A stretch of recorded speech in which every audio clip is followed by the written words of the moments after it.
Hey everyone, Hi there, listeners. this is Amanda, And this is Rita. and you're listening to I Don't Know Her, the podcast where we talk about women you've probably never heard of, But you should have. and now you will. Today you will. So we both had some experiences at work that we're going to tell you about. We actually talked about them already, but we decided that they were podcast worthy. They are. I'll go first. I had, at one of my jobs, I had a coworker that was talking about another person, and they were saying, this person is queer. And they were like, yeah, and this person says that they're queer, and I don't know what that means. And so I asked them, like, what are you? And my face just like, I was like, are you fucking serious? So my immediate response always to that question, because I have gotten that throughout my life. What are you? It mostly has to do with my race, not like towards my sexuality or what I identify as. So I said, they're human is what they are. The other person laughed as, no, they're a human being. Like, I was being serious. Yeah. And they're like, oh, that's a full answer. yeah. And so then they're like, well, queer, like, what is that? And so I just said, I am, and I identify as that. And my coworker was just like, oh, but you're married was the first question.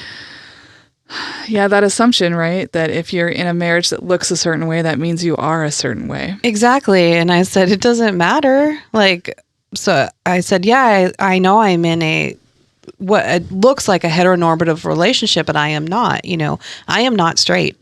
My husband is. I choose my partner, and he chooses me. But the assumption, and just also the fact that they thought that they could talk to me about another queer person thinking I was straight, and that between two straight people that they could talk like that. Yeah, that's that conspirator thing. Like, you think, oh, I know you're like me. Mm-hmm. White people do that too, where they're like, oh, I'm safe to talk about this thing because I'm talking to another white person. And they make the assumption that that person is white, which isn't always true. Somebody can look white and not be white. And two, that there is a shared idea of white supremacy that we're all going to buy into because we happen to have white skin. And that is just false. Yeah. And I was happy to call it out, but also I struggle with not being seen with my race and with my sexuality. I feel like people don't see me. I did actually say that one time I broke down. This was at another job. I had two men that were talking about Mexican women right in front of me, and they were saying all kinds of derogatory shit and sexual stuff. And I went to the back and I was crying, and I had to squat down because I felt like I was going to pass out. And I had another coworker that happened to walk by, and they were like, what's going on? And I told them what was happening, and I was crying so hard, and I just said, they don't see me. They don't see me. I'm not a person. They don't see me. That is an awful experience. I'm so sorry. It is. And assuming that of people and saying that shit around people is just, it's not okay. I think just anytime you're making an assumption about what someone is or is not, you've already lost. Yeah. Because you don't know someone's full life experience or full identity. And to make an assumption makes an ass out of you and me. Yes. Oh, thanks, Abby. Abby said that earlier, and I was like, oh, grown. I know. I was like, we need that on a pillow. Pillow. Pillow. Whatever. You know, I always make fun of Abby, right? Because whenever she says, like, the word for opening a door, if you're going to grab the doorknob and bring it towards you, how do you say that? Open? No, if you're grabbing it and you're bringing it towards you, what do you call that? You're pulling? Yeah, you're pulling, right? Yeah. How do you say the body of water that you swim in the summertime? Pool? Those sound different, right? Yes. Pool and pull. I feel attacked. No, Abby says pull. Pull. Like a pool. It's always the same. They're like the same pull word. the door? So you pool the door and you go to the swimming pool. Oh. And I'm like, no, it's a pull. You pull the door and the pool is next door. I feel a flashback of season 1 of freaking, what was the fucking word? The root. And route. Root or route? Yes. I don't say either. I say rut. That's incorrect. Well, so anyway, back on track. We're just sidetracked city today. The other thing I was going to talk about is that, so I came out as non-binary on the podcast, but I also have been over the last few months coming out as non-binary in every aspect of my life, including my professional life at work. And I haven't explicitly walked up to people and said, I am non-binary, but I have been wearing a they, them pin, and I've done introductions in classrooms to students and teachers where I say, this is my name, Mix or Ms. Mead, and my pronouns are they, them, or she, her. I wear, like I said, I wear a pronoun button every day that's like 2 inches big. And another button that says, ask me my name and pronoun. Literally says, ask me. If you're not sure, I'm opening the invitation to say, please ask me. And every single time I give this presentation, the teacher afterwards, doesn't matter which class I'm in, doesn't matter how old they are, doesn't matter their gender, doesn't matter their sexuality. Mm-hmm. After I get done, they go, hey, everybody, let's thank Ms. Mead for coming in. She's great, isn't she? And it's like, no, my just stomach drops out. Yeah. Like, it's just every single time it's deflating. And I shouldn't have to.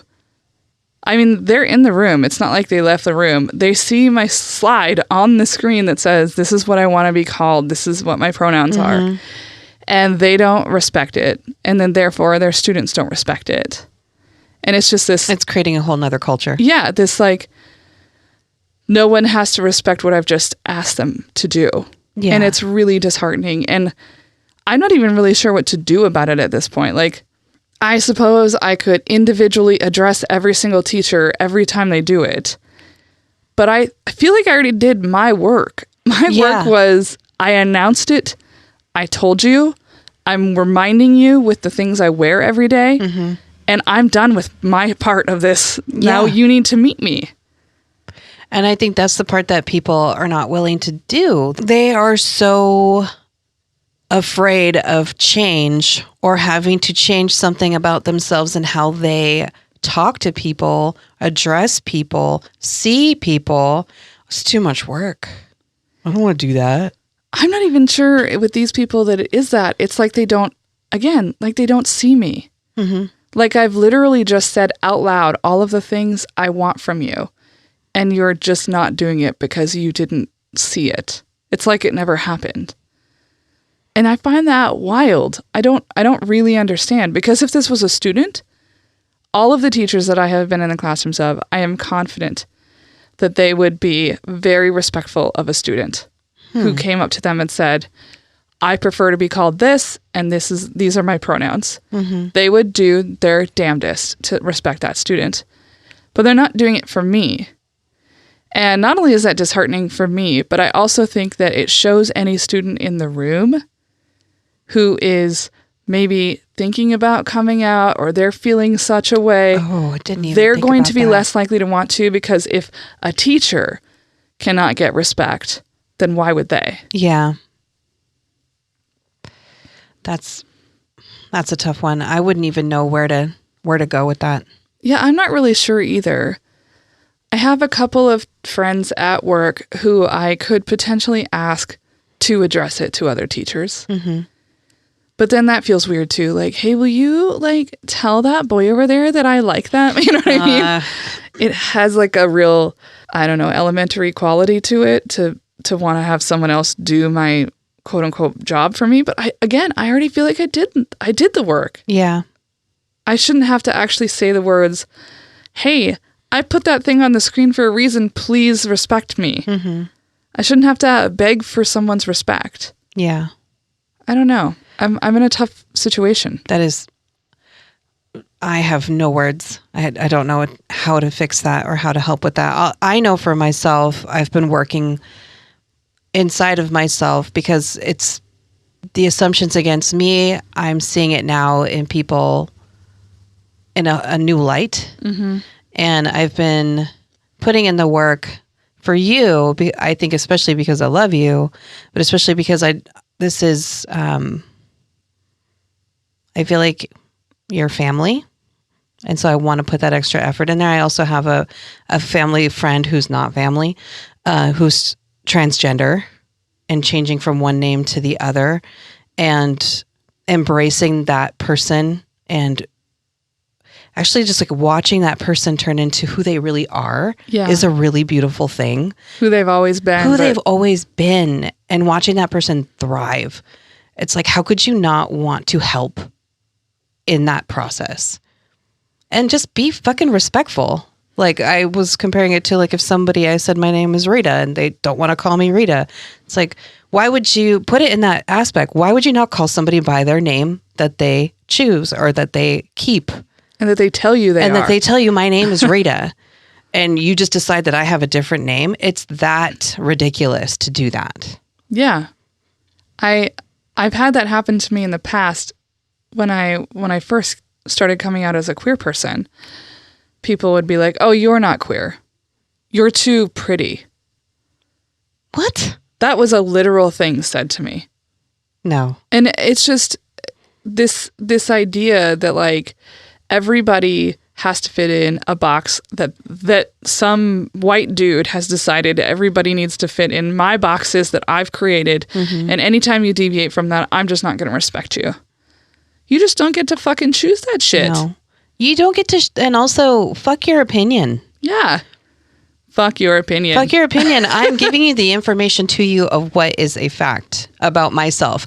I live in this body. It's mine. It's mine. I had a mom who a mom friend who is the nicest person in the world. So sweet. Somebody commented on their daughter, 2.5 years old. Ugh, she's a little small. You should be worried about that. And she said, "Fuck you, bitch." Yeah, I mean, what? Like, how dare you say that? What gives you the fucking right? And what if the child has a medical condition that the family is well aware of and is treating? You, stranger, do not get to have any of that information. No. It is not your business. It is wild to me. Like, we live in this moment where I feel like a lot of people are constantly policing each other and stepping way out of line, and at the same fucking time completely apathetic. Like, they only care as far as what you are doing is like in the way of how I think or believe. Mm-hmm. What? No. You don't get to have it both ways. No. You know, if you want to step in and concern troll someone's body or some shit like that. Like last week we were talking about Jessica Simpson, right? Yeah, and the policing of her body. This week, do you know who Billie Eilish is? Billie Eilish, fairly young. Yeah, she's 18. Yeah. Okay. Incredible musician. Love her music. And she has her entire career. Like she became popular when she was like 16. Really talented. She has pretty much from day one worn really oversized clothing. Like think when Missy Elliott came out and wore the giant puffy jackets. I've seen pictures of her and stuff. So yeah, the clothes remind me of like 90s hip hop. Yeah. Yes. Yeah, like in one of her videos she's wearing, I'm not joking you, I feel like the exact same silk pajamas that TLC wore with a Missy Elliott puffy jacket over it. It is very funny. I think she really likes like 90s hip hop aesthetic. Yeah. Even though her music is nowhere near that. Mm-hmm. But when she was asked in interviews about her clothing choices, she openly said, I choose what I wear because I want you to talk to me about my music and not about my body. Wow. As a fucking 16-year-old, which I find to be like, I cared a lot about what people thought of my body when I was 16. Oh, yeah. I would not have had the wherewithal to say that and to even understand it, conceptualize that idea. Yeah. And so she's almost always in oversized clothes whenever you see her on red carpets, performing, her music videos, whatever. And some paparazzi caught some shot of her outside, probably outside of her house, where she's wearing a truly hideous outfit. Let's just be real. But it's like, I look at my outfit right now. I knew we were going to be podcasting, so I'm not dressed up. Yeah. I'm in, like my shitty Target leggings that you can almost see through, and an oversized scissoring shirt, which I love. And then when I walk around the house, I'm wearing my fluorescent green Crocs, right? It's it's a whole look. It's a thing. And that's basically, she was wearing house clothes, I would call them. Like she was wearing probably like taking out the garbage or something, or stepping outside to have a cigarette. Yeah, she's wearing like an oatmeal colored tank top with like oatmeal colored sweat shorts and Crocs. And it's a truly, like I said, an ugly outfit. And I can't fault people for being like, oatmeal's not your color. But that's not what people were talking about. One of the actual headlines said something about her mom wine bod. Mom wine bod. Yeah. Okay.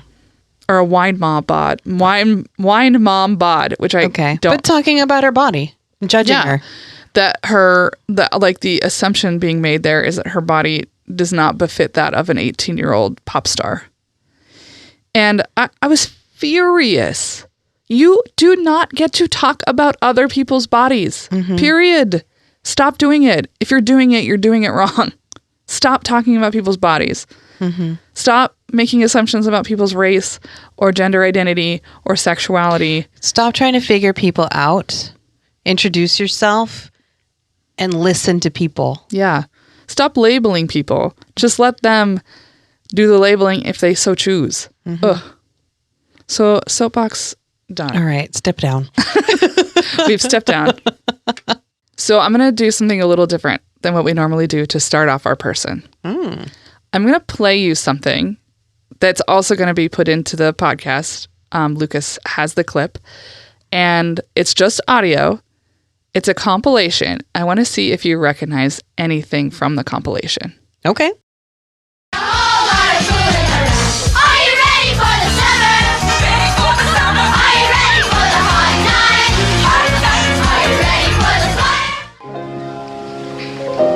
Hey, we better hurry up and catch Walter, huh? I mean, I'm not going to be here much longer. Yeah, neither am I. You're talking? You played a tomato for 30 seconds. They went a half a day over schedule because you wouldn't sit down. It wasn't logical. You were a tomato! A tomato doesn't have logic!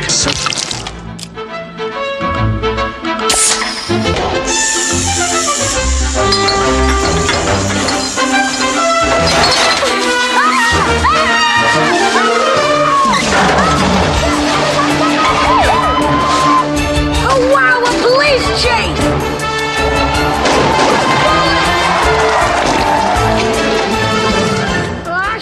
I do know that last clip was the Goonies.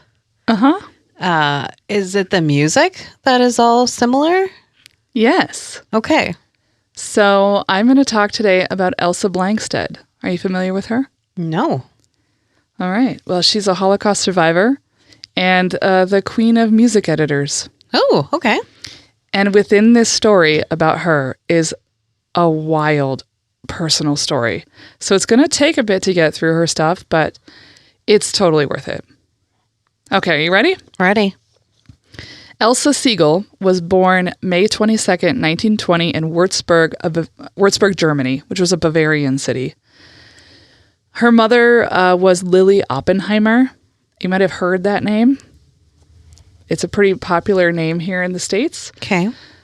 She was the daughter of he had originally been like some kind of salesman, but eventually became a very successful banker. So they were a pretty wealthy family. Her father was a man named Sigmund Siegel, And her father was pretty much a failure when it came to financial stuff. He never really had a great career. He had like this horse business where he was like buying and selling like fancy horses. Okay. But he was never very good at it because he was really just more into riding horses. Oh, okay. Like, I like to ride. I know how to breed and okay. He seems like the kind of guy who intentionally married a rich girl because he didn't want to have to work. Oh. And he, over the course of Elsa's life, like young life, had to file bankruptcy more than once. Yes. And was bailed out by the Oppenheimers. Her grandfather, his name was Abraham Oppenheimer. That family, the Oppenheimers, really thought highly of themselves. Like, they were the king shit family. And they really looked down their noses at her father's family, the Siegels. Yeah. And that tension just never goes away. And she had a really unhappy childhood because her mom had this like belief that was sort of reinforced by her family that she was an Oppenheimer and her husband and daughters were Siegels and therefore were inferior. Oh. And Seems like some of that judgment from the family kind of bled into the mother. Oh, really Yeah. bad. Like, Lily is a very judgmental person. And she, for whatever reason, at least in Elsa's mind, really targets a lot of her ire at Elsa. That Elsa is like the black sheep of the family. Her parents were fighting all the time, and her mother would take out her frustrations on Elsa, and not just with emotional abuse, but also physical abuse. She was pretty bad. Like beat her pretty severely. Like one time, which I think she was like 4 or 5 years old, they had servants. And they had like these Christian servants who lived on their property in like a little house, a little cottage. Yeah. And it was around Christmas time. And she saw their tree and was like transfixed by it. She thought it was so pretty. And she just wanted to look at the tree. And then she realized she was going to get in trouble. And she could hear her mom calling for her. So she went and hid in like a shed for a long time. And in fact, the longer that she waited there, the more she knew she was in trouble, and therefore the less likely she was to leave there. So she just stayed in there until like hours later, her mom found her and like beat the shit out of her for it. So just keep that in mind because that like really informs a lot of the things that Elsa does in her young adult life. Okay. So her mom even gave her a nickname. It was Dubis, which is German for klutz. So, like, it would basically be like calling your kid a dumbass all day. Yeah. Hey, dumbass, as a nickname. It's really shitty. Yeah. I would imagine that this strife at home contributed to the fact that she was not a good student. She didn't care for school. She didn't like school. She didn't want to learn. But I was like, I wouldn't either if I was like hated my house and like hated my life. Yeah. I mean, I think it would be very hard to learn in an atmosphere like that. Yeah. So she did, though, love to read. She loved books. That was her escape. And unfortunately, her mother thought that books were frivolous and that they were a distraction from her homework. And she actually locked the bookshelf away. Okay. Yeah. It's a form of punishment and mind fuckery. You know, I understand like when parents are like, you need to concentrate on your homework and I'm going to take you away your video games so that you can do your homework and you can't get them back until you raise your grades. But oftentimes like that then takes away the one thing that they're holding on to. So I would advise parents to be really cautious about what you take away. Make room. Yeah. Like make it a reward for doing well rather than a punishment for doing poorly. So she, though, was a pretty mischievous child, as mentioned earlier, when she was sneaking around to look at the Christmas tree. She was very determined, very mischievous, and she found books anyway and would hole away and read as much as possible. And by the time she was 13, she had been hoarding money that her mom would give her to get a school snack.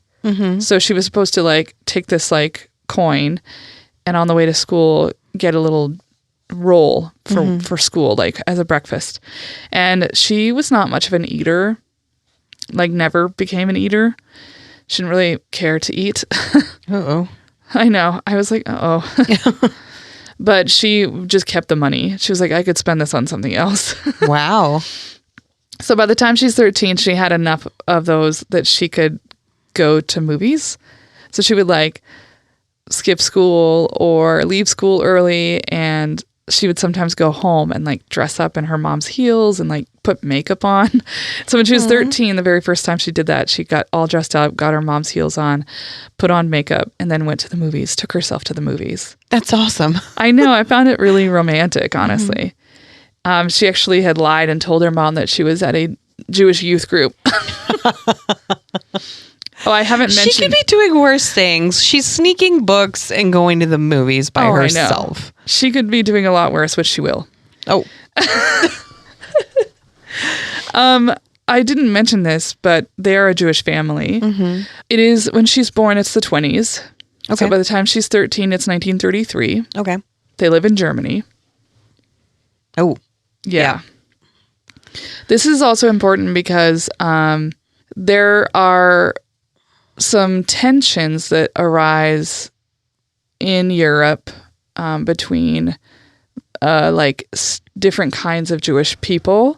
So, for instance, Jewish people in like Germany, especially upper class and non-strictly Orthodox Jews, can sometimes have like a whole stigma about the Eastern European Jews who were often like poor, rural, so on and so forth. And that situation comes up later. So just put that in your pocket. Okay. So when Elsa was 15, she and some friends were hanging out after school, and they were enamored with this guy who worked in the shop. They were like, oh my God, he's so hot. And like, she was like, yeah, you think he's hot? And she hadn't been in to see him. She hadn't seen him yet. But the way these girls were talking, they were like, oh my God, you have to see him. He's so hot. He's so hot. Oh my God. And she was always, like I said, pretty mischievous and pretty feisty. And she was like, yeah, well, I could have him. She doesn't have any idea what that means. She is 15. And the girls are like, oh yeah? Well, we dare you to go in there and like flirt with him. So she does. She goes into the store and she meets Eric Seelig. And he is, in fact, very handsome. He's also 24. Yes. It's quite a gap. She did not have a problem with him being 24. He probably should have had a problem with her being 15. Yeah. That's not what happened. And she actually, like, because she'd been going to the movies, right? She did this thing that she had seen in a movie where she, like, pulled her shirt, her blouse really tight to, like, show off her boobs and was, like, like seductively talking to him. And he was like, huh, that's weird. You know, like, he was very intrigued by her. And eventually she visited the store a few more times. He started to become quite enamored with her. And she was very forward. I actually I cannot even describe what she did because it makes me so uncomfortable. So I'm just going to show it to you. Oh, okay. It really made me uncomfortable.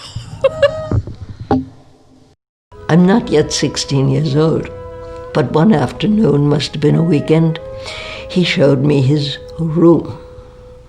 Some seductive impulse made me put twin cherries over my ears.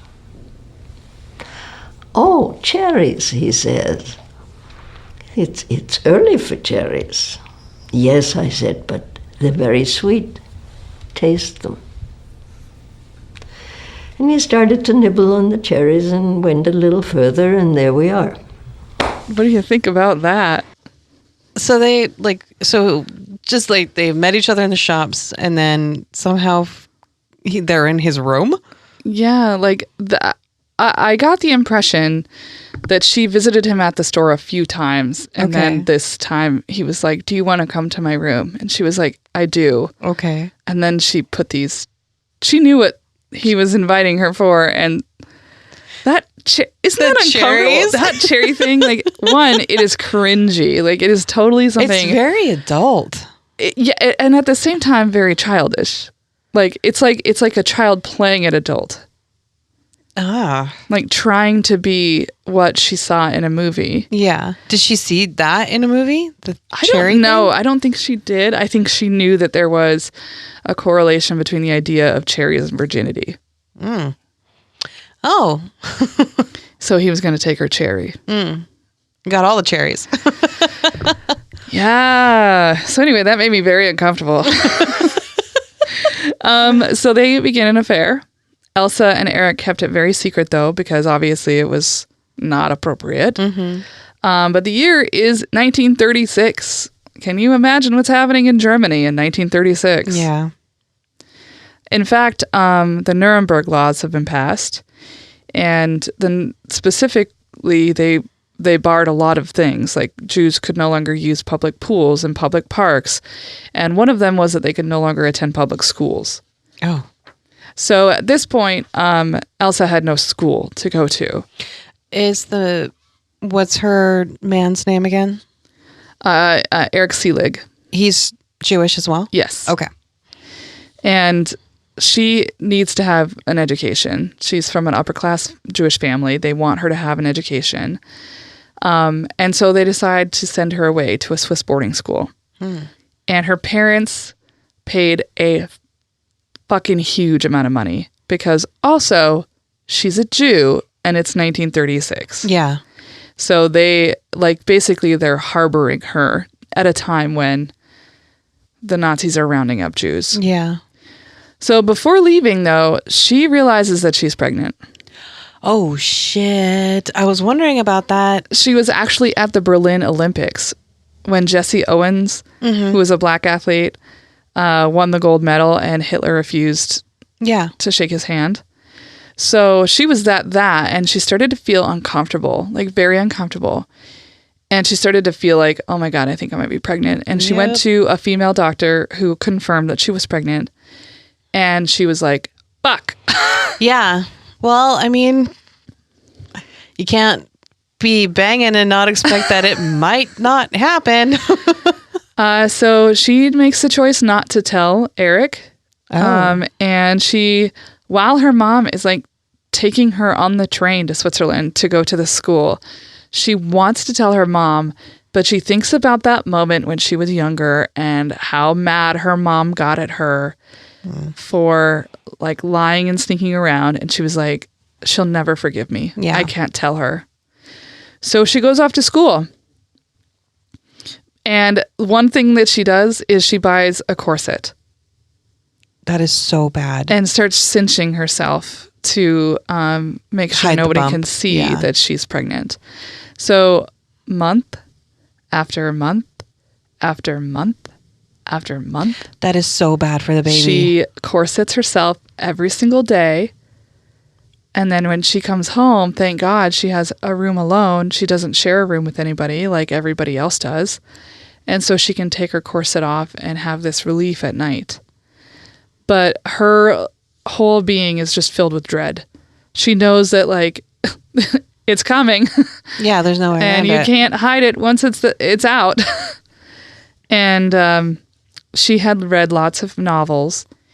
So I'm going to pause right now and just tell everybody that if you have an issue with suicidal ideation, this would be a place to pause or skip ahead 30 seconds. It's not terrible, but if that's something that bothers you, skip ahead 30 seconds and then we'll be done. So she'd read in a Russian novel. So she wanted to kill herself, right? She was like, I have no way out. This is what I think I want to do. I want to die by suicide. So she realizes that, she doesn't have any sleeping pills like they do in the books. She doesn't have a weapon. She has no option. So she had read some Russian novel where the character laid down in the snow and died of like freezing to death. And that it was this like peaceful way to go. So that's what she decides to do. She lays down in the snow in January, takes off her corset and goes to sleep. When she wakes up, she's in a hospital. Oh, geesh. Her legs are severely frostbitten and her belly is out and completely exposed. So obviously, everybody knows. Everybody knows now. For the next few months, she stays in the hospital while her baby is gestating. And they give her some yellow yarn and some knitting needles. And she knits a sweater. But she never gets any more knitting yarn, so she just undoes it and keeps redoing it. So every couple of days, she knits the same yellow jacket, this little sweater jacket, and then she undoes it and knits it again, which is kind of like interesting. But she's actually very, very calm and at peace. She's like, I think I'm going to be able to take care of the baby. Everything's going to be okay. It'll be fine. On March 5th, 1937, she went into labor. In those days, women were given chlorophyll or chloroform to knock them out completely. So they... Which also affects the baby. Yeah, it's not great. So they put it over her face, knock her out. And she wakes up at one point and is like, is it a boy or a girl? And they knock her back out again. And when she wakes up after the birth, she asks the nurse to see the baby. She's like, I want to see my baby. And the nurse says, there is no baby. And she said, what do you mean there's no baby? And the nurse said, the baby is dead. Oh, no. And she cries, and she thinks it's her fault because of the corset, because of the snow. You know, she's like, I fucked this up. And I have to live with this for the rest of my life. So for 2 more weeks, she's hospitalized. She gets released and gets sent directly back to Würzburg. Oh, no. I know. Not great. She had never told Eric that she was pregnant. And so she was like, I can't tell him now that I was pregnant and I lost this baby because I killed it from corseting myself every day. So she just decides not to tell him. And she gets, I mean, she's very alone. You know, her mom never forgives her for what she's done. Her family is like, you're such a typical Siegel. Whoa. Even though she's, you know, half Oppenheimer. So all of this is happening, this personal drama, but the Nazis are still Naziing. Yeah. That's not going to go away. So briefly after she has returned, she goes to stay with her uncle, a Siegel uncle, which she hadn't really ever known much of her father's family. So this is like different for her. She goes to Munich and spends a little time with him and then comes right back. But a little side note about him is that you may have actually seen his photo at some point because he was, he openly like tried to defy the Nazis and they arrested him and beat him like severely and then made him walk around the march for the whole entire day with this placard that read, I am a Jew, but I shall never again complain about the Nazis. Whoa. And this photo was taken, it was put in the London Times, and it was also in tons of history books now and documentaries. That's her uncle. Wow. But like, while this is like going on, and it's very clear like bad shit is happening, for whatever reason, I don't know if it's because they were rich, but her family is like not really worried. They're in like denial. Delusional air about themselves. Yeah. I truly think they were just fucking in denial. They didn't think it was going to get as bad as it did. And so, you know, and also it was like, when we talk about the Holocaust, often we don't talk about how long it took.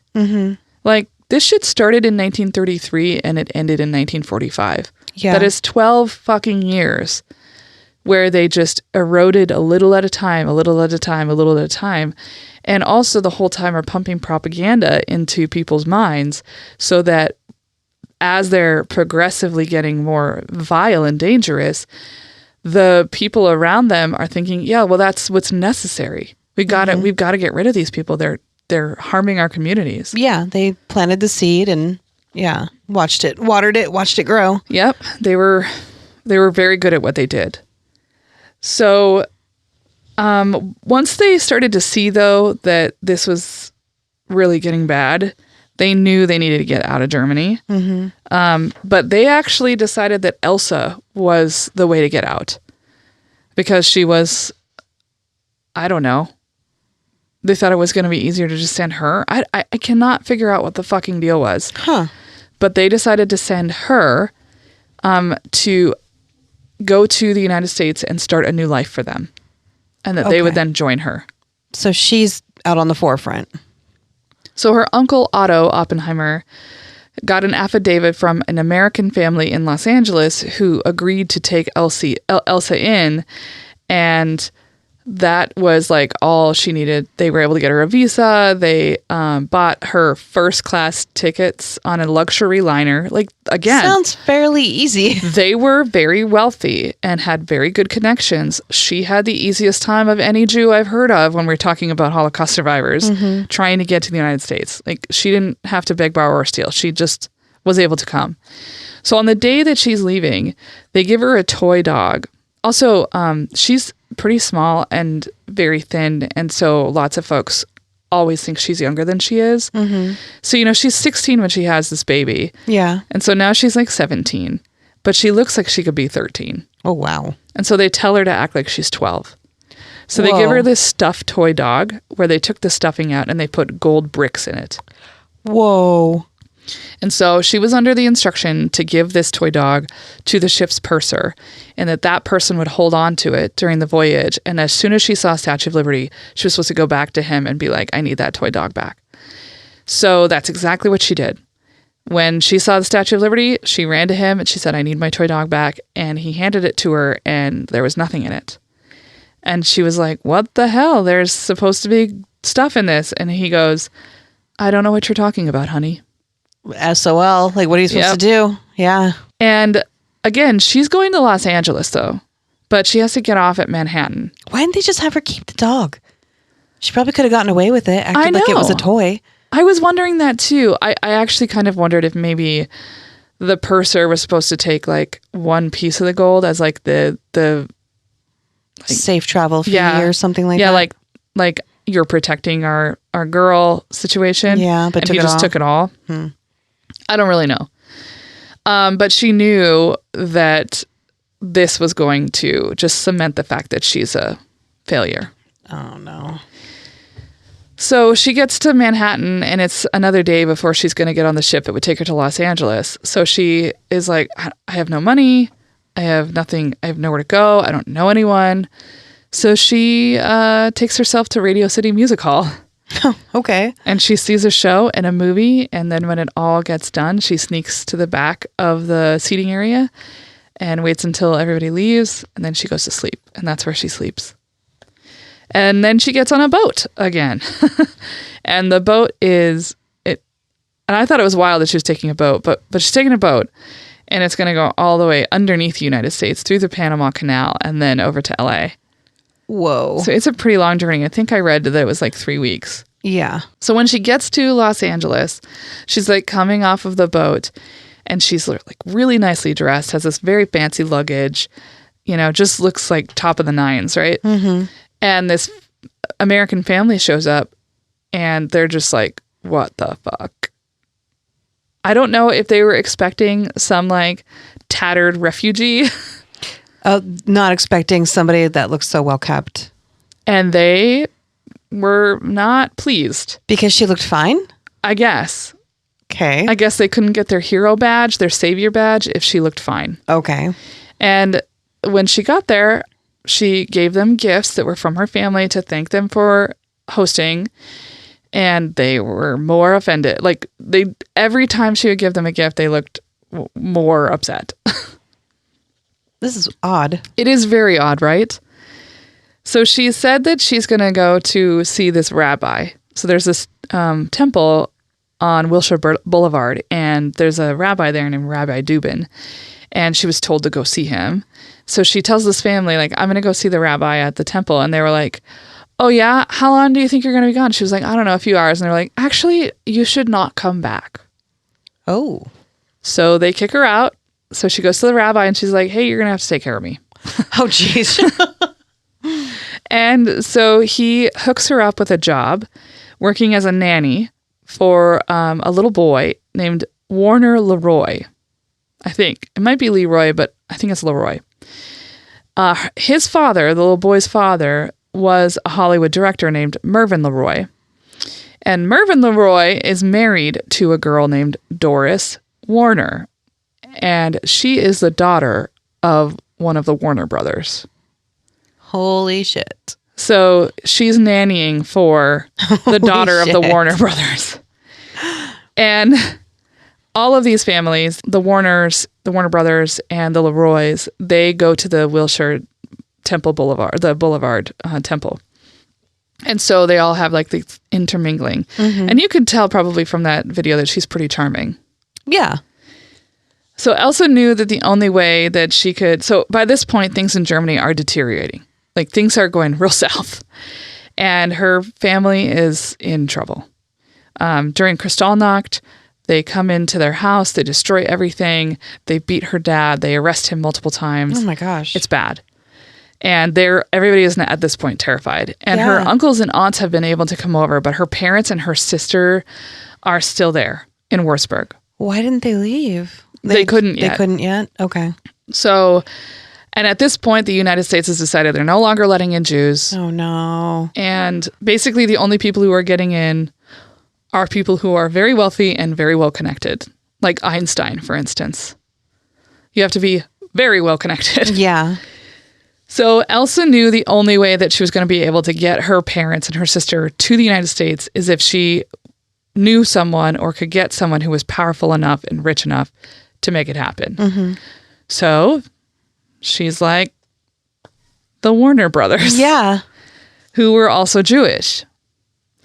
And so she turned to Harry Warner, who's the grandfather of the little boy that she nannies, and she says, "My family's going to die if someone doesn't help them. Will you please help me?" And he was like, "No, I will not." And he said that he would never help a German Jew because of how he and his family were treated when he was a child, when they were escaping the pogroms in Eastern Europe, in Poland. Mm-hmm. They came through Germany, and no German Jews would take them in or help them. They spit on them. They treated them like shit. And he was like, "I will never help a German Jew." Wow. He was like, "Y'all thought we were inferior. I'm not going to help you." Yeah. So Elsa was like, "Oh, fuck. What am I going to do? What am I going to do?" Yeah. She's fucking smart as shit. Oh, what'd she do? So he is a very religious man, Harry Warner. He's very Jewish. Mm-hmm. I will say, as a side note, she is not. Yeah, I can gather. She went to lots of Jewish stuff. She went to the temple, but she did all of that kind of out of like obligation. Mm-hmm. Later on, she very much clarifies her ideas that she just does not believe in God, especially after the Holocaust. Come on now. So she teaches little Warner Leroy the Hebrew blessing. So when they go to the Seder on Friday night, they're about to eat, and she goes, no, wait. Warner has something to show you. And so this little boy stands up, and he sings the Baruch Atah, and Harry is just in tears to see his little grandson know the blessing. Mm-hmm. And he knows that she's the one who must have taught him. So he brings her to the side, and he says, "Thank you for doing that." And she said, "A Jew is a Jew. Help me." Oh, my goodness. That is so powerful. Right? Yeah. So he's like, "Okay, right. I will." So he gets her family to come over. They all live together. They're like running a boarding house. It's a real weird situation. She hates her family. She's very lonely. Oh my gosh. She really hates her family. It is very clear. Like when that documentary that I just showed you, she is in that documentary. Let's see, 87. Mm-hmm. And she is like salty about her family. And there are other things to be salty about, which are going to come up. Okay. So she needs to get out of the house. And so Harry Warner did her another favor and got her a job in the wardrobe department at Warner Studios. However, nobody liked her at work because they thought like she got her job from nepotism, which is true. She did. Until eventually somebody did take her under their wing, and she was actually really well liked. Mm-hmm. She didn't get paid a lot either, and she really needed more money. So she supplemented it by knitting sweaters that she would sell to actresses like Bette Davis. Oh, wow. She also started buying like cheap bikes that she would find in like junkyards and then refurbing them and raffling them off. So she was like really creative. Yeah. Just That's what we call a hustler. yes, she is a hustler. I mean, that teaching that kid that prayer, she knew. She knew it was going to happen. She knew that he would get to him. So anyway, her life is very lonely. And she was like thinking about this baby that she lost and Eric. And she was like, I wonder if Eric made it out. Yeah. And so she tracks him down. He did. He emigrated to Argentina. And so she writes to him and she was like, hey, this happened. I want you to know. She told him. And she said, the least we can do is be together now. And he was like, great timing, gal. My visa's about to run out and I cannot get sent back to Germany because they'll kill me. So let's get married. Okay, and then I'll come over there and be with you. And he's like, Did he still love her though? Oh, or? no, this was very much a convenience thing. Okay. And I think that she was only doing it out of guilt and shame. Okay. I don't think that either of them went into that marriage with a good intention. Okay. I think that they wanted to have good intentions. And maybe that's enough. But they get married in 1940. And 4 years later, they have a daughter whom they name Erica. And this is like their second chance at having a daughter. Yeah. While Elsa is pretty happy to be a mom, she's not very maternal. Yeah. Like, that's not natural. Totally get it. She really has her sights set on like making something of herself. And so she really wants to become a film editor, which she jokes. I'm not sure if it's a joke. It might actually be real. She just noticed that they were the ones who took the longest lunches. Oh my gosh. Opportunistic. Just like, what's going to get me the most out of this? Yeah. What can I get paid really well to do and then also have a long lunch break? So she wants to become a film editor, and they were at the time like basically not accepting it. You have to Hollywood's a union town. Oh yeah. So any job that is not like basically any job that you want to do on a film or a television set, you have to be a member of the union. Mm-hmm. And they start you out. It takes 8 years to become a full-fledged film editor. You have to go through first, like, I think they called it an apprenticeship, an assistantship, and then you have cutting. You have to go to the cutter. You have to become a cutter. Mm-hmm. And then you can be a film editor. So she applies. They're like, nope. But they also really weren't accepting her because she's a woman, it sounds like. Yeah. However, and the only reason that she had her sights set on a film editor job is because that's the only job that women were like allowed to do that paid well. Like there were no female directors or producers. Yeah. So she tries and they block her. They're like, nope, you can't. So instead she decides to try acting. Okay. She was pretty good looking. But you know, there were already like actresses that had European accents who were famous. So she didn't have a lot of options. She tries it for about 3 years. Her one most notable role was in Cecil B. DeMille's Samson and Delilah. She was in this blonde wig, and she later on said it made her look like a Cocker Spaniel. That was very funny. And there was this scene where the walls of the temple were going to come down, and all of the extras, which were like more than 300 extras, were supposed to run from this falling temple wall, right? And so she went up to the director because she could just see, like, this is not going to go well. Like, and she said, are we going to rehearse this scene so people know where to run and whatever so they don't get trampled? Yeah. And he was like, no? Who are you? Just had a question, that's all. She knew something was going to go wrong, and she was right. In the chaos of the scene, she was trampled and got hurt. And she's like, that was it. That's the end of my career. I don't want to do this anymore. Yeah. And actually... Getting hurt? Nope. No, thank you. Well, I think she was more upset about Cecil B. DeMille than she was about the getting hurt part, because later on she said that because he was like the Hollywood director. Oh, yeah. He was like the guy. And later on she said this about him. He was an ugly bald man in riding breeches with a whip. He wanted terror. He wanted confusion. I did not like him.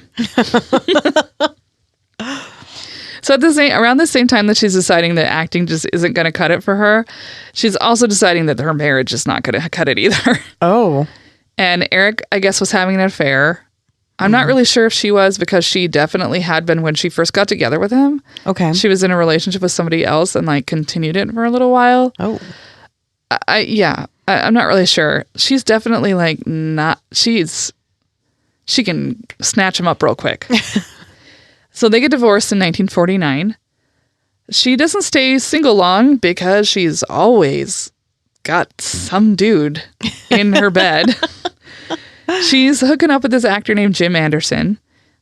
He actually seems like a pretty fucking good guy, especially at the beginning. So he had like delivered 100 daffodils to her. Oh. And when she was like, why daffodils? He was like, I couldn't find any golden roses. Oh. Which I thought was very sweet. But then he found out that actually like she was having a really hard time like paying her bills. So instead of delivering flowers, he started delivering groceries to her. Oh. For her and her daughter. Yeah. And I was like, I love that. That's pretty stand up. Yeah. I mean, that is more fucking romantic than flowers. Yeah. Because you saw someone needed something, and instead of giving them something they couldn't use, you decided to deliver groceries. Mm-hmm. And again, she didn't tell him like, hey, I need milk and bread or whatever. He just brought her things that he thought they would need. However, he is an alcoholic. Oh. He's sober at the beginning of their relationship, but that does not last. And at this point, she's in a job of cleaning film. So film is like really gross. So her job is to clean it, and it's dirty, grueling, terrible work. But she's still trying to get into the film editors union. So she feels like this is she's putting in the time. This is the stuff I need to do.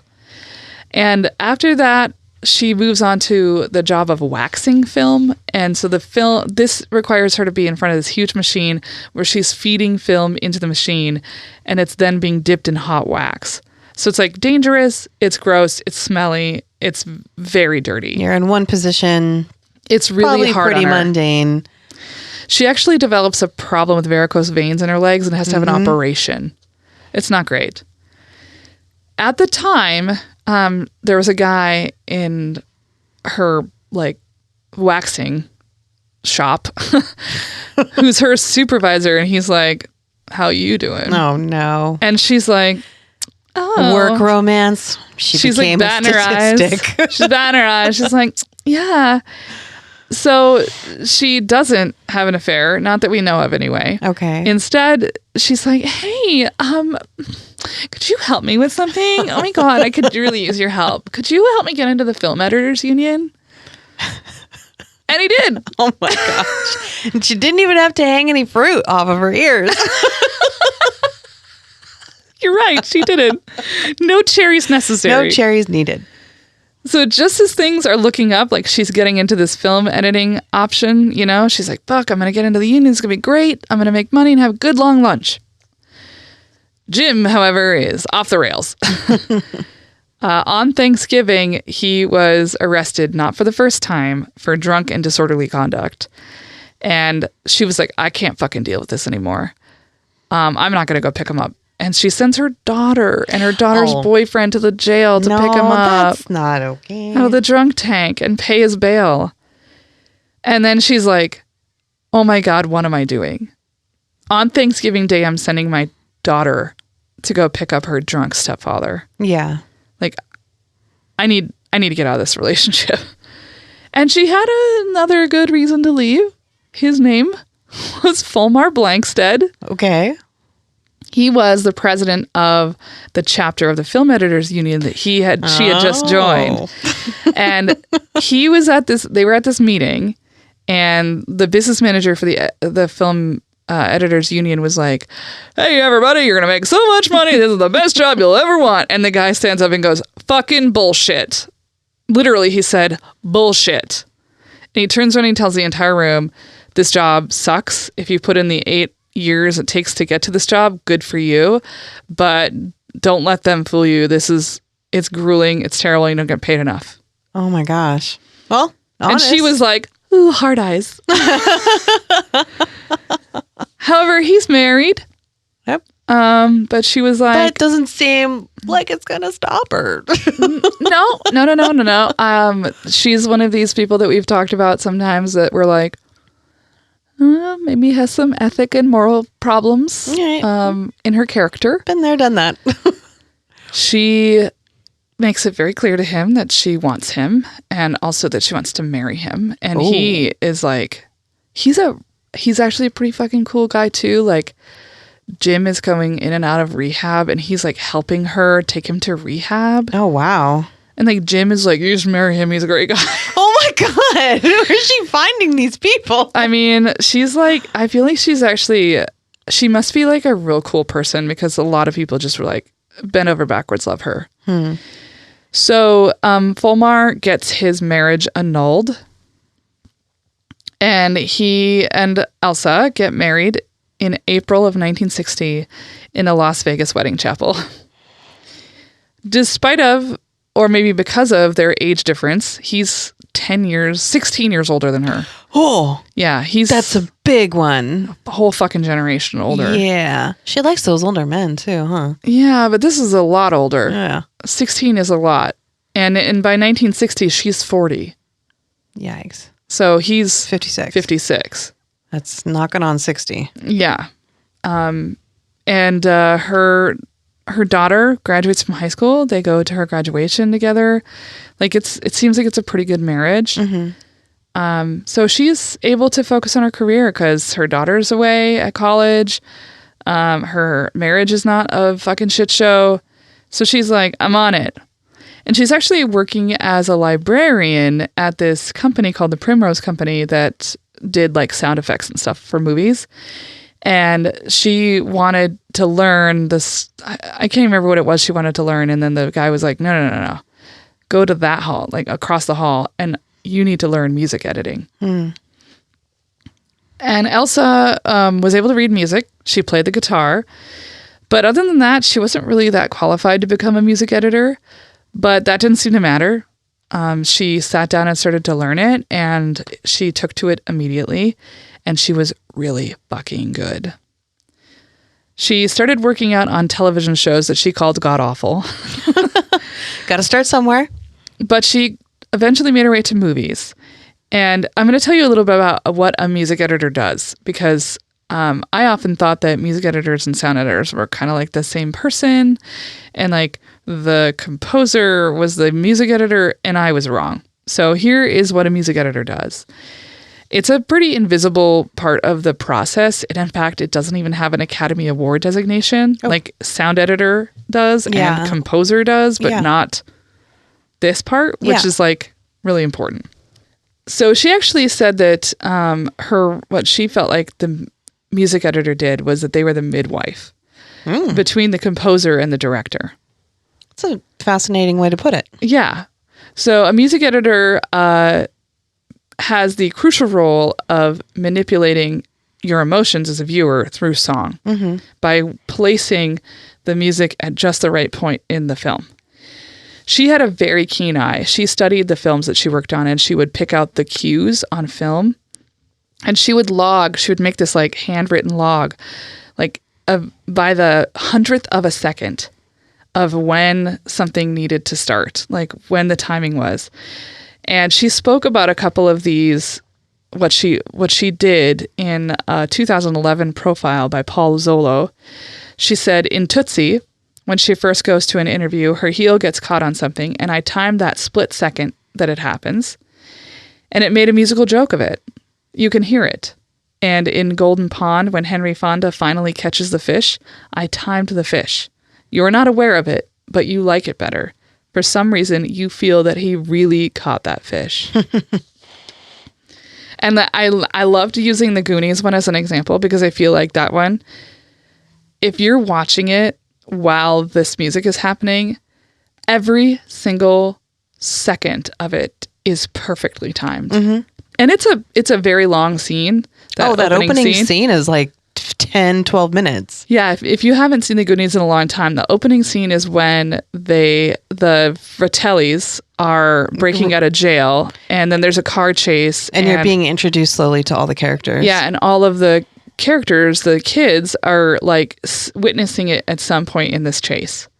I actually went to Astoria, and it was the 20th anniversary, and they recreated this chase scene in the town. Oh, that's awesome. We actually missed it by like 3 days, so I didn't actually get to see it, but they all talked about it, and I was like, I wish I had been here. So these meticulous logs that Elsa kept were then used by the composer to write the score. And then she would take the score that was created by the composer, and then she would scribe the cues onto the film stock before recording. Then during the actual music scoring sessions, when they would record, she would lead the session. And so she would, when the orchestra is in the room, she was helping lead the orchestra. And then after recording the music, she supervised the process of matching the music to the movie. Did she have a musical background in her childhood anywhere? She just was able to read music, and she played the guitar. That was it. Okay.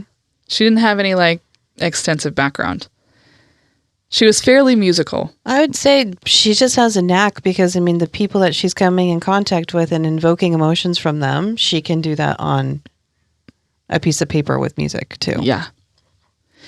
So what she does is like fairly typical of the role, but what she brought to it that other people didn't necessarily was her exacting precision. Like I said, with no one else was doing it with 1/100th of a second. Mm-hmm. I think that was pretty incredible. But also her personality. She was really well known for being like totally honest. And no matter what someone's level of fame or power was, or what kind of clout they had in Hollywood, she would just tell them when something was working and when it wasn't. Wouldn't that be lovely? Yeah, so like that was one of the things that like Robert Redford, for instance, really liked her because he had been a famous Hollywood hunk before he became a director. Mm-hmm. And so sometimes that meant that people were very deferential to him because they were like, oh my God, you're so... sometimes they were like skeptical of his abilities because he was this good-looking guy. They're like, oh, you're an actor. You're just an actor. You want to try to do this now. And she would just be like, this needs to happen. This isn't working. I don't like the way this sounds. Mm-hmm. If you want this to work, you need to take this part of the film out. And he just like was like, I love her. Mm-hmm. And she actually was almost immediately became in high demand. She was really defensive and protective of composers. And so composers usually get to choose what music editor works with them. Yeah. So immediately all of the composers wanted her to work with them. That's another way to get your foot in the door of like how she's always so good at like getting the job, getting what she wants. Who do you need to take care of? Taken care of. You got a job. Yep. So she took care of these composers, but the directors also wanted to work with her. You know, sometimes there would be a composer who had a different editor in mind, a music editor, and the director would be like, I want you to meet her. I think you'll change your mind. And they almost always did. So she was in really high demand. And just as this is happening, her star is rising. She's getting like picked up by famous director after famous director and doing the music editing for like incredible films. Her husband's health is failing. I mean, he is 16 years older. Yeah. He also was smoking upwards of 4 packs a day. Ooh. He had developed this heart thing where his heart would just stop beating for like 6 seconds. Yikes. Entirely. It just would stop beating. And then it would start back up again. That's insane. Yeah, he obviously had to eventually get a pacemaker. Mm-hmm. Then he had like a bout of prostate cancer. And then he had some kind of vision problem. I mean, something was always going wrong. Like he was in bad shape. And then he started to become really confused and forgetful. Okay. And that was the thing that I think really started to bother her. By 1979, she's completely exhausted by him. And she's like, I don't want to be home. Mm-hmm. So she's burying herself in her work to get away from him. And by this point, she actually decided somebody had suggested to do this. And so she incorporates herself as a business. And she called it Elsa Blangsted Limited. She was able to charge $1,700 a week for her services or $850 a week for her assistant. And by this point, she had been working as a music editor on films like Walking Tall, Fun with Dick and Jane, Meatballs, which I sampled, The Great Santini, and the TV miniseries Helter Skelter, which was about Charles Manson. Mm-hmm. And she'd also worked on Oscar winners like On Golden Pond, which I also sampled on there, and Tootsie, which I also sampled on there. This was suiting her very well. She was working with these really big... She also really liked being around famous people. In general, she liked being around them, but she liked bursting their bubbles. But Fulmar's health is getting progressively worse, and he is like disappearing, forgetting where he lives. Oh, no. And people are having to like escort him home. He's in the hospital, then he's taken to a psychiatric hospital. He came back to the hospital. Yikes. It's not good. And she doesn't seem like the kind of person that would take the time to off of work. No. Like, she's prolific too. She's doing the music editing on a lot of films at once. On August 11th, 1982, Fulmar Blangsted dies. On the death certificate, one of the causes of death listed was Alzheimer's disease. Okay. Elsa had never heard of Alzheimer's, and no doctor had ever informed her that he had That's Alzheimer's. what he had? Oh my gosh. So this whole time when he was like deteriorating and being confusing and confused, and he was like mean, and then he would disappear. Well, they're angry because they're confused. She didn't know what was happening. Oh no, I bet she feels terrible about that. Yes. So this sends her into a pretty terrible spiral. In fact, her friends said that for like a whole year, she barely spoke. Yeah. She's still working. She's doing her job, but she's just not the same person. Mm-hmm. And she also feels really guilty because she had, at some point in the illness, had become really resentful of his forgetfulness and his moodiness because she didn't know. Yeah. And now she's feeling like guilty and ashamed and so sad. Despite this like really terrible grief though, she doesn't stop working. She did, however, thankfully get psychiatric help.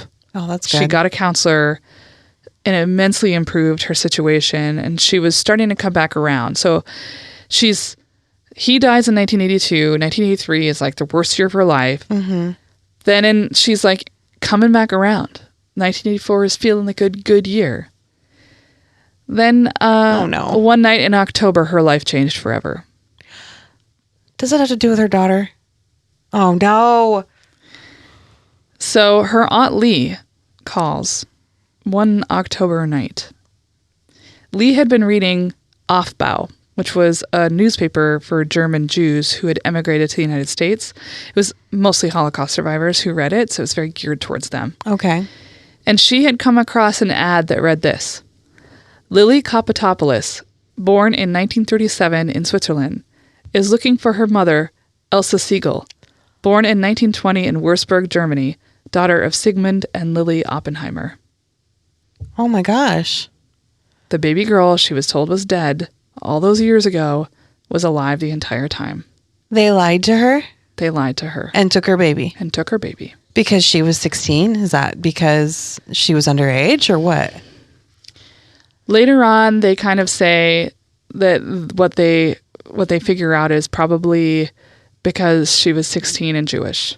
Okay. And it was World War II. Yeah. But I'll get to more about that because there's some other theories. Elsa didn't waste a fucking moment. Yeah. She called, there was this organization that was this immigrant organization for Holocaust survivors. She called them and got the information for Lily. Mm-hmm. Now, remember, her mom's name is also Lily. So we're going to call her mom Omi from now on. Okay. And Lily is the daughter. Okay. So she tracked down Lily's phone number, and at 3:30 a.m. in Switzerland, the phone rang in the house of Lily Kapitopoulos. She answered and at first couldn't hear anything but static. And she knew, based on the static, that it was obviously somebody calling from far away. And at first she thought it was like her boys were visiting London. And so she thought, oh, my sons, that's who's calling. But then it like took even a little bit longer for the connection. Mm-hmm. And she was like, no, this is farther away. And then a voice said, are you Lily? And she said, yeah. And then Elsa said, I'm your mama. Forgive me. They told me you were dead. No. So we're going to briefly rewind to the day this happened. So I'm going to reconstruct what both of these women have sort of discovered or what they feel they've discovered about what happened. A baby girl was born on March 5th, 1937 in the evening. The nurse named her Herta. Herta had pneumonia and like a bronchial infection and was taken away to get care. Okay. And the decision was made at that time to not tell Elsa that Herta had survived. They thought it would just be better this way. And a childless couple who was in their late 30s named Clara and Werner Schmutz had been looking to adopt a baby. They were originally looking for a boy, but Herta was a very smiley, happy baby, and they decided that that's who they wanted. Mm-hmm. And they renamed her Lily Ann when she was just a few months old. However, the adoption actually took years because her biological mother, Elsa, had never signed adoption papers. Yeah. Because she didn't know. And so the law at the time was you couldn't adopt a baby unless there had been consent given by the mother to give up the baby, which makes perfect fucking sense. Yeah. But in 1941, the law changed because there were a lot of Jewish babies that were suddenly no longer had parents. Mm-hmm. So the law changed, and that's when Clara and Werner were allowed to adopt Lily without Elsa's consent. And so they did. And her parents knew that Elsa was 16, and they knew that she didn't sign the papers, but they didn't know why. They just thought she had left the hospital or whatever. Yeah. Lily was an only child and was very lonely. Her parents were much older than the parents of kids her age. And they her mom especially kind of just wanted her to be like a mini adult. And I feel that hard in my soul because that's what my mom was like. And she was very lonely. She felt very misunderstood by her parents, especially her mother. And her mom was a little bit of a cold mom. She was like not very affectionate, not very warm. It was kind of weird that she even adopted a baby. It was like, yeah, why? Why? And like, if Lily got in trouble, she wouldn't scold, like she wouldn't spank her. She would wait until the dad got home and make him do it. It was very weird. Okay. Like Elsa, Lily was not very good at school. She actually dropped out and she married a Greek Orthodox man named Pico Kapatopoulos. And the two of them had two sons, Durko and Sandy. But Lily, her whole life, had just never felt whole. She always had this like mystery that tormented her, this gnawing ache deep inside her that she needed to know why her mom gave her up, but more importantly, why she never signed the papers. And so she had conjured all of these ideas, like maybe my mom was raped, maybe she didn't want me. You know, she just didn't know. Yeah. So after her adoptive parents died, that's when she was like, I can't look for her while they're alive. It'll feel disrespectful. So as soon as they're gone, she's like, I'm going to look for them. But she actually doesn't start the search in earnest until like 1980, 81. And it's in 1984 that she puts the ad in Hofbrau. So that first conversation they have that night goes for hours, even though they don't speak the same language. However, Elsa is very smart. She speaks like 3 languages, at least. Wow. She speaks French, German, and English. Okay. And I think that, Lily spoke a little French. So they would like switch between like rudimentary English and French. And they had like a series of really funny misunderstandings. So Elsa is crying and begging for Lily's forgiveness. and telling her, I love you so much, please forgive me. I love you so much, please forgive me. And Lily was like, I forgive you and I love you too. And they were like, we have to see each other. This is it. We have to see each other. So Elsa bought tickets to fly to Switzerland after the composer of the movie she was working on. His name is Dave Grusin. That was like the guy she worked with all the time. He was like, you need to go. And so he just gave her, he was like, go. So she landed in Switzerland, and when they finally got to see each other, they were both blown away by the resemblance.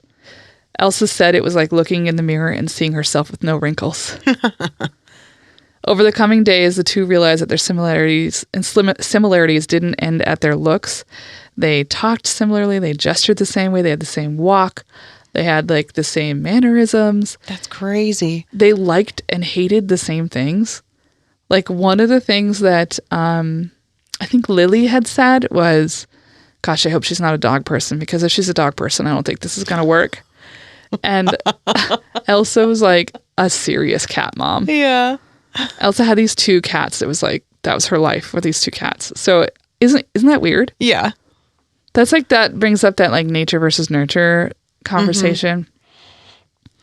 Lily's son, Sandy, later described it this way. We all knew there was a missing piece to our family's puzzle, and now the pieces fit. Oh, that's awesome. So as these two women are going over the adoption dossier, because there was a folder, and so, and I'm surprised there's still records of it. Or even that they would want to document that, because they totally did something wrong. they stole a baby. Yeah. But the parents don't know that happened. Okay. Clara and her husband had the file on her adoption in their house. And so she actually found it, I think, when she was like 8 or 10. Somebody at school was like, ha ha ha, you're adopted. And she came up, she's like, am I? And her mom was like, yeah. Oh, gosh. There's actually this thing she talked about how her mom would measure her nose. What? And like look at her nose with like a magnifying glass to see if she was developing a Jewish bump. Oh, my gosh. Isn't that really gross? That is really gross. So as they're looking at all of this adoption paperwork, the dossier, they actually decide to go visit some of these places. And in fact, Elsa shows her the snowbank she like laid down in. I don't know if I'd share that story, but I don't know. It's a what very they real either. part of her. I mean, yeah. So they speculated as to what happened. Like, why would they have felt the need to not tell her the baby lived? Elsa was convinced that her mother was the one who did that. That Lily Oppenheimer, Omi, had come to the hospital and said, take the baby away and don't tell her. Yeah. Tell her it died. And Lily says that she remembers, or that her parents had said that her grandparents had come, that her other grandparents had come and brought this toy that was filled with money, which seems like, oh, I think we've heard this one before. Yes. And they also felt like, why did Clara and her husband name her Lily? Like, they must have known. Like, they started to feel like this was all planned. They wanted her to know that she was Lily Ann's descendant. Were Lily's adoptive parents alive when she found Elsa? No, she waited until they were dead. Like, that was one of the things she did. She thought it was going to be disrespectful to them to search while they were still alive. Okay. So after that first visit to Switzerland, Lily then came to Los Angeles to meet Erica, her sister, which at first I had started to write half sister, and then I realized, no, that's her whole sister. They have the same bio parents. Wild. To meet her sister and her father and her extended family, because Elsa's family is still alive, her aunts and uncles and her parents. That's right. Yeah. Yeah. Eric was not thrilled to find out about that Elsa was coming. Or when Elsa called and told him, like, hey, Lily, I met Lily and she wants to meet you. I was wondering about that. I was like, is he still alive? He is. And he's on his fourth wife at this point. Oh. Who was like, I think maybe only like 2 years older than Lily. Oh my gosh. Yeah. Icky. Eventually, though, when he meets her, he's like fucking overjoyed. and there's actually some weird tension that doesn't really get it. Like, so a lot of the stuff I'm talking about with the family, I got from a documentary that Sandy made. That's Lily's son. Okay. And Elsa's grandson. Okay. And he kind of like glosses over a few things that you're like, I don't know. Something with Erica. I'm not really sure. Like, Erica did not appear in the documentary, even though basically everyone else did. So that's a telling sign already. Yeah. I wonder if there was like some like jealousy or... I gathered the vibe. Now, again, I don't know that this is true. These are all people who are alive and could potentially listen to this. So I want to make sure that we're all very clear that this is my perception. Okay. Not at all truth or fact.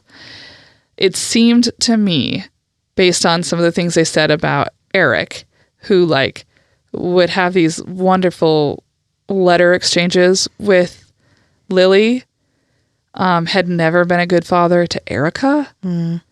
And Lily made a comment that I thought was actually really astute. She said something like, it's really easy to be a father to someone you never have to see.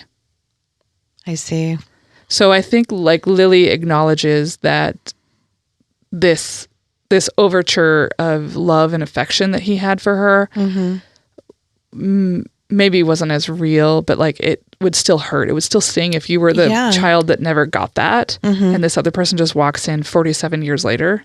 Yeah, and then they're being fawned over. Yeah, because that's how old Lily is at this point. She's 47 when she meets Elsa. Jeez. And because it's 1984 when they meet. And so Elsa is 64. And they're only 16 years apart because she was only 16 when she had her. So they all wanted answers, obviously, especially from Elsa's mom, Omi. Ooh. Yeah. Awkward. Right. A lot of what I got about the whole Elsa's life, I used an October 1988 archived article in the New Yorker. And it is 40 pages long. Oh my gosh. It is very in-depth. So the way that the writer, Susan Sheehan, describes the lunch when they all meet, it is fucking weird. I could feel the tension as I'm reading it, and Susan was not there. The writer was not there. She's like transcribing what happened. And even through the page, I was like, this is awful. Does not sound like fun. Yeah, like Omi was just like acting like this was a relative who'd just been gone for a couple months on a trip or something. Oh, the whole, let's just pretend it didn't happen. Yeah, like you've always been here and it's just you were on a trip. Yeah. And that's what she said. She's like, it's so surreal. It was like she acted like it never happened. And also, she was like, oh, what did your parents think of Elsa? Even though they had told her, like, my parents are dead. And it just seemed like she even said to her, like, oh, you look like the Oppenheimers, which is a great, like, the opposite of an insult. Because her mom, Elsa, was always the Siegel side. Yeah. And she was like, oh, you look like an Oppenheimer. I can see the resemblance. And she was like, Lily said it seemed like that Omi didn't understand, and Lee, the sister, her aunt, did not fucking understand that what had happened hurt Lily, that it had affected her entire life, that she was feeling pain and had suffered. Because that's too messy. We're just going to smile and have lunch. It was like, she should just like be fine. She's fine. And when awful. I know. And then when Elsa, like during the lunch, because Elsa does not fucking mince words, she was like, why do you think they took my baby, Mom? Whoa. Why do you think they took her? And she was like, oh, well, that was the way we did things then. I would murder her. Right? I would murder her. Oh my God. I was like, that woman is kind of a sociopath. Yes. So regardless, Elsa and Lily embark on establishing this new relationship as mother and daughter. They finally found each other. They're reunited. And actually, for her 50th birthday party, Elsa threw Lily a huge Hollywood party where like all of these famous people came that were friends of Elsa's, like Dudley Moore. Do you remember him? Oh, yeah. James Cromwell, you know, from Babe the Pig. Oh, yeah. Quincy Jones. Oh. And there were many, many, many more that were famous people. I think probably Robert Redford was there because she was very close to him. I love Robert Redford. Elsa had planned the menu beforehand and like gone to this great lengths. And at the end of the evening, every guest got their own little dessert. And she got up and toasted. And this is what she said. I thank you for being such good friends and for rejoicing with me when Lily and I found each other. What was once shameful and secretive is glorious. What was once regarded as a sin is a victory. And now I want each of you to light the candle in front of you and to make your own wish. There's nothing else for me to wish for. I have it all. That's awesome. That's beautiful. So Elsa continued to work all the way through the end of the 80s. She was working on films like The Color Purple. That's how she met Quincy Jones.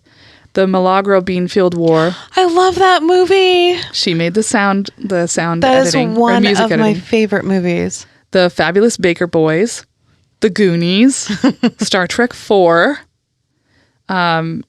She also, though, was like, I'd like to retire. And she had been visiting her daughter. And she was like, her daughter lived on like fucking Lake Geneva or whatever. Whoa. It's like had this incredible view. She was like, I want to have a house here. This is where I want to retire. I want to retire near you on the lake. Like her house is on the lake and has a view of the Swiss Alps. It is gorgeous. Oh, yes, please. So she was like, I don't think we can do that. It's like the hot commodity here. And she was like, we'll find a way. And so in 1990, she edited her last film, which was Bonfire of the Vanities. And Lily and Pico had secured a home on the lake for Elsa. In fact, actually, they had bought this like fixer-upper and then just tore it down and built her a brand new house. Ooh, nice. And she was just a few doors down, like four doors down. And she did move there. However, she didn't leave Hollywood behind. Hollywood came to her. She was very well liked in Hollywood. And she was very well known for throwing fabulous parties. And so she just decided that she'd throw those fabulous parties in Switzerland. And all of these famous stars and directors and musicians would fly to her and come to her house and attend these great parties. Wow. She'd actually started dating a man named David Wayne, who was an actor. Still dating. Oh, yeah. She's in her motherfucking 80s. She's dating. All of these, like this career, these friends, this actually really influences Sandy, her grandson, who had originally wanted to be an artist. He was a really talented painter, but he decided that he didn't want to actually become a painter. Based on his experiences with her and meeting all these people, he decided he wanted to become an animator. Oh. And that's exactly what he did. He ended up going to school in college, or in California, the California Institute of the Arts. And he actually became an animator on things like the Mario Brothers show and Madeline and Where's Waldo, which were all things I watched as a child. But the euphoria that Elsa felt moving to Switzerland and with their relationship didn't last. Her lover of 7 years, David Wayne, died, and so did her cat. No, no. And she was really lonely, and she started to really miss Los Angeles. And one day, Lily went to the house to visit Elsa, and she was packing her suitcases. To her, Elsa's decision to leave felt very sudden. And that's what she did. Elsa left and went to Los Angeles, where she would still sometimes be called upon to consult on films. She had these, really strong friendships with people. Like Dudley Moore died of a really terrible disease, and towards the end of his life, he couldn't speak. But she would still call him like every couple of days, and she would read Charles Dickens to him over the phone. And they had a really lovely relationship. In 2006, her grandson, Sandy Kapitopoulos, he decided to make this documentary about the story of the meeting of his mother and grandmother. But I think he was trying not to just tell the story of what happened in 1937 and what was happening when they met, but also what was happening at that moment in the mid-aughts. I don't think he understood, nor did his mother understand why she left, why she would choose to not stay with them and continue this relationship. Yeah. So it seemed to me like the film was trying to answer the question of how could a mother leave her child twice. In the film, there's a composer who's also a friend of Elsa's, named a very famous guy named James D. Pascal. And he says that her maternal instincts were, quote, more global than individual. She is a better mother to a group than to one. And Elsa's sister, Margot, wasn't as nice about it. She seems real bitter as fuck. I'm not going to lie. She did not come across great to me. Okay. She said that Elsa isn't one for family. She said she's got enormous love for her friends. You can choose your friends, but you can't choose your family. And that's what she did. She only likes people in show business. Ooh. Squirmy.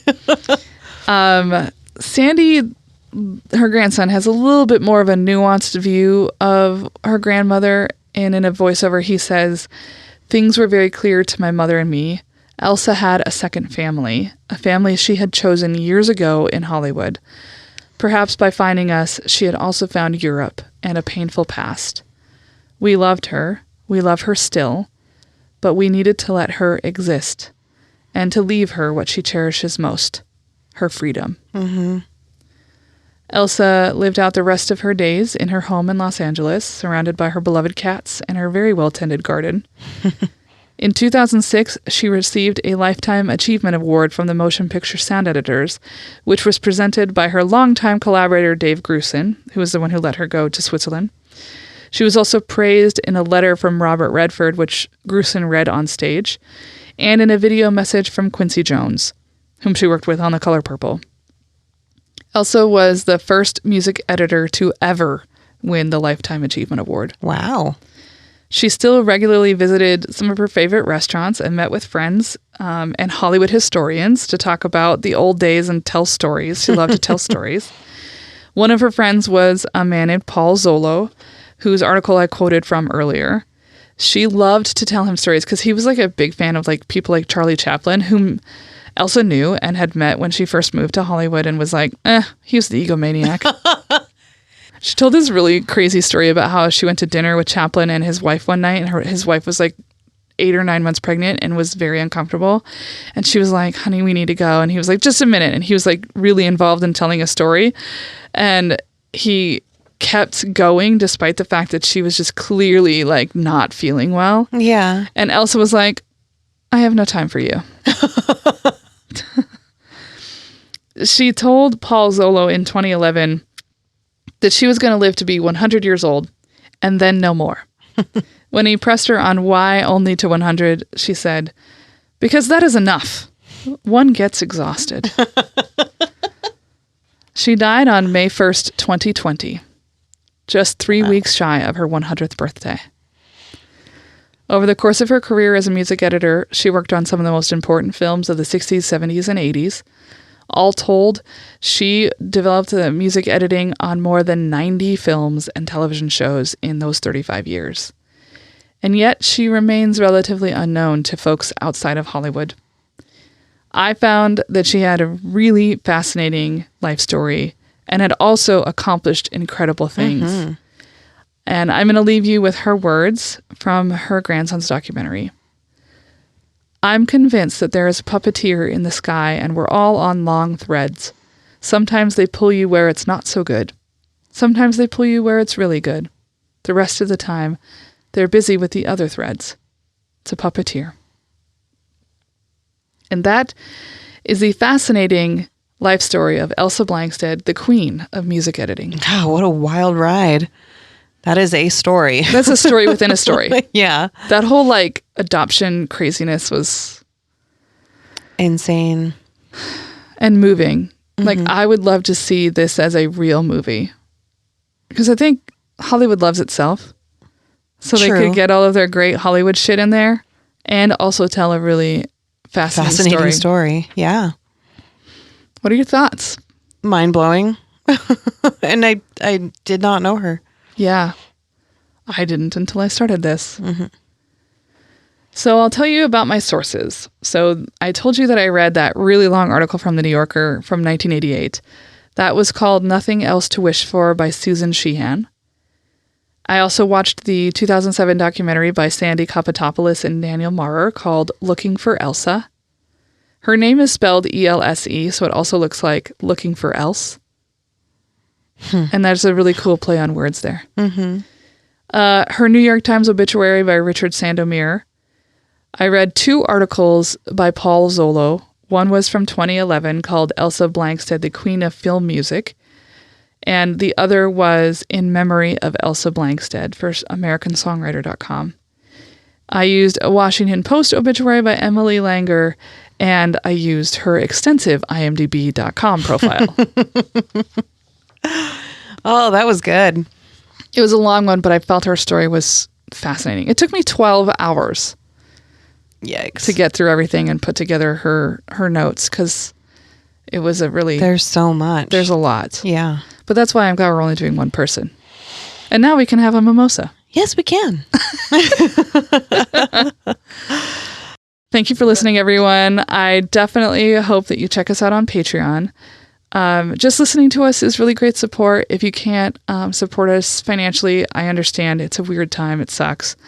But if that's the case, if you wouldn't mind, convincing a friend to start subscribing, to at least listen to our show, that would be great. Oh, we want to say thank you to our editor, Lucas McIntyre. And to Jennifer Finch of L7 for our amazing and kick-ass theme music. And especially to those of you who are listening right now, thank you for sticking with us. Thank you much. And go kick ass. Till next time, listeners. Goodbye.